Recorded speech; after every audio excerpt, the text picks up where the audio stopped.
കൈലാസനാഥനായ പരമശിവനും പാർവതി ദേവിയും ഹിമവൽ സാനുക്കളിൽ സന്തോഷപൂർവ്വം വസിച്ചു വരുന്ന കാലം. ഒരിക്കൽ ഭഗവാൻ ശിവൻ അതീവ ഗഹനമായ സമാധിയിൽ മുഴുകിയിരിക്കുകയായിരുന്നു. ഈ വേളയിൽ ദേവി പാർവതിക്ക് സ്നാനം ചെയ്യണമെന്ന ആഗ്രഹം തോന്നി. തന്റെ സ്വകാര്യ സ്നാനഗൃഹത്തിലേക്ക് പുറപ്പെട്ട ദേവി കാവലിനായി ഭഗവാന്റെ വിശ്വസ്ത വാഹനമായ നന്ദിയെ ചുമതലപ്പെടുത്തി. ഞാൻ തിരികെ വരുന്നതുവരെ ആരെയും അകത്തേക്ക് പ്രവേശിപ്പിക്കരുതെന്ന കർശനമായ നിർദ്ദേശവും ദേവി നൽകി. എന്നാൽ ആ സമയത്താണ് സമാധി കഴിഞ്ഞ് ശിവൻ അവിടേക്ക് എത്തിയത്.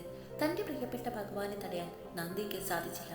ഭഗവാന്റെ ആജ്ഞയാണോ അതോ ദേവിയുടെ നിർദ്ദേശമാണോ പാലിക്കേണ്ടത് എന്നറിയാതെ നന്ദി കുഴങ്ങി. ഒടുവിൽ ഭക്തിയോട് നന്ദി ശിവന് വഴിമാറിക്കൊടുത്തു.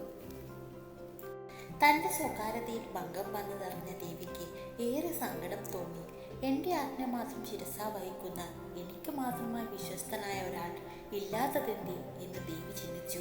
തൻ്റെ വാക്കുകൾക്ക് മുൻഗണന നൽകുന്ന, തന്നെ സംരക്ഷിക്കുന്ന ഒരു പുത്രൻ വേണമെന്ന നിശ്ചയം ദേവിയുടെ മനസ്സിൽ അങ്കുരിച്ചു. ഈ ദൃഢനിശ്ചയമാണ് പിന്നീട് വിഘ്നേശ്വരൻ്റെ ജനനത്തിലേക്ക് നയിച്ചത്.